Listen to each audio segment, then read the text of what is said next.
Everyone, welcome back to my YouTube channel.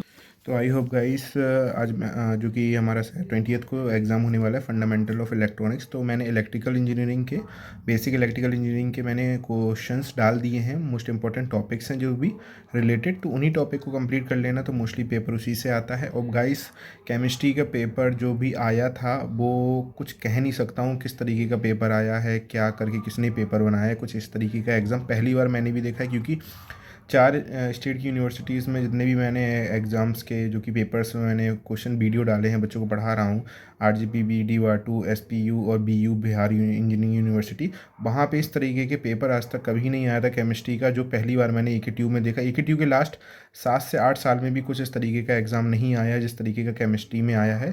तो मैंने कोशिश तो बहुत की थी जितने भी स्टूडेंट थे। तो मैं ये आप लोगों से रिक्वेस्ट कर रहा हूँ, जितने भी स्टूडेंट हैं, आप लोग एप्लीकेशन लिखिए और अपने HOD या फिर डायरेक्टर जितने भी कॉलेज के हैं और सभी बच्चे साइन करके वो अपना, या फिर मेल करिए अपने HOD या डायरेक्टर को। तो वो AKTU को मेल करेगा, जिससे कुछ ना कुछ प्रॉब्लम का सॉल्व निकलेगा और एग्ज़ाम शायद दोबारा भी हो मतलब कुछ कोशिश होगी, या फिर जो भी दिया जाएगा, या फिर सभी बच्चों को पास कर दिया जाएगा, जो भी चीज़ होगी तो उससे रिलेटेड आप लोगों को मिल जाएगा इन्फॉर्मेशन।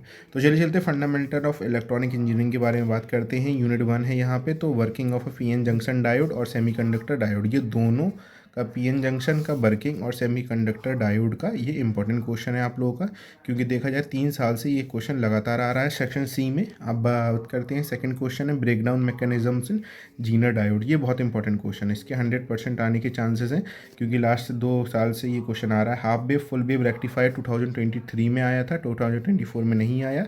तो इससे क्वेश्चन आप लोगों के 2 नंबर वाले भी पुट होते हैं और 7 नंबर के क्वेश्चन आप लोगों का आता है सेक्शन B में। तो इससे LED के बारे में 2 नंबर का क्वेश्चन आता है। जीनर डायोड्स का न्यूमेरिकल भी कभी कभी एक ही क्वेश्चन दे दिया जाएगा, जैसे कि ब्रेकडाउन मैकेनिज्म में कर लिखो, और जीनर डायोड का न्यूमेरिकल भी साथ में दे दिया जाएगा, तो 7 नंबर के क्वेश्चन में तो आप लोगों को ये आ जाएगा। इस तरीके से आप लोगों की यूनिट 1 कंप्लीट हो जाएगी।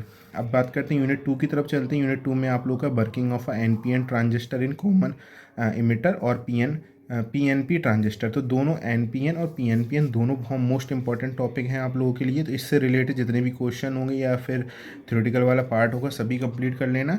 N चैनल क्या होता है, P चैनल क्या होता है, depletion, N channel, P channel depletion, तो ये बहुत इंपॉर्टेंट टॉपिक है। मॉसफेट का तो 100% चांसेस रहता है आने का 2 नंबर 7 नंबर में। तो और कॉमन बेस भी क्या होता है, तो वो भी बहुत इंपॉर्टेंट क्वेश्चन है आप लोगों के लिए, ठीक है। N channel, P channel depletion, तो ये सेकेंड यूनिट कंप्लीट हो जाएगी। अब यूनिट 3 में चलते हैं। यूनिट 3 में आप लोग आ जाते हैं सर्किट डायग्राम क्या होता है, वर्किंग सब्ट्रैक्टर और integrator using the OP ampere, ठीक है। तो इससे रिलेटेड आप लोग के क्वेश्चन बहुत ज़्यादा पुट किए जाते हैं। OP ampere, integrator using the working subtractor, circuit diagram दोनों का बनाना पड़ेगा आप लोगों का, अच्छे से वर्किंग करना पड़ेगा।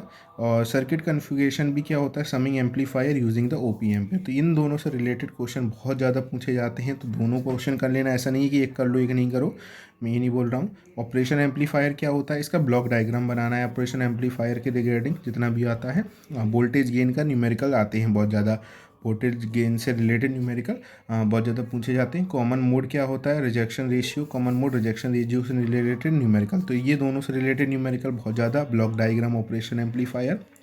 अब यूनिट 4 में चलते हैं। यूनिट 4 में हमारे गेट्स से रिलेटेड है। यूनिवर्सल गेट्स क्या है हमारे, एंड और नैंड गेट है, एक्सॉर गेट भी आ जाता है। और कुछ क्वेश्चंस होंगे जो सबसे ज़्यादा क्वेश्चन इसमें से आते हैं, convert the binary number into decimal number, binary number two decimal, hexadecimal, जितने भी क्वेश्चन होंगे वो सभी प्रैक्टिस कर लेना। मैं यहाँ पे लिस्टेड नहीं किया है कि मैप एक सबसे इंपॉर्टेंट टॉपिक, हर साल एक क्वेश्चन 7 नंबर का इससे आना कंपलसरी है, ठीक है। 2s कॉम्प्लीमेंट के जितने भी न्यूमेरिकल हैं, 2s कॉम्प्लीमेंट निकालो, 1s कॉम्प्लीमेंट निकालो, जितने भी वो हैं वो प्रैक्टिस कर लेना आप लोग लास्ट 4-5 साल से रिलेटेड 2020 से। मिनिमाइज फंक्शन क्या होता है और 4 और 5 वेरिएबल क्या है, तो ये भी इंपॉर्टेंट टॉपिक्स हैं। 100% इससे रिलेटेड क्वेश्चन आएंगे आप लोगों के दोनों से, न्यूमेरिकल, के map, 2s complement, minimise function और convert the binary into decimal number, ठीक है।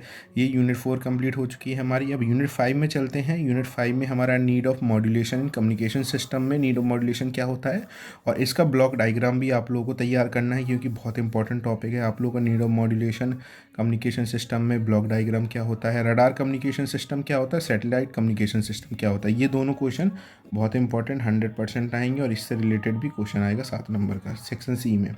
अब न्यूमेरिकल भी आते हैं इस वाले लास्ट वाली यूनिट में, जिसमें आप लोगों को न्यूमेरिकल दे दिया जाएगा, वहाँ पे बैंडविड्थ निकालना पड़ेगा, साइड बैंड फ्रिक्वेंसी निकालनी पड़ेगी, एम्पलीट्यूड निकालना पड़ेगा।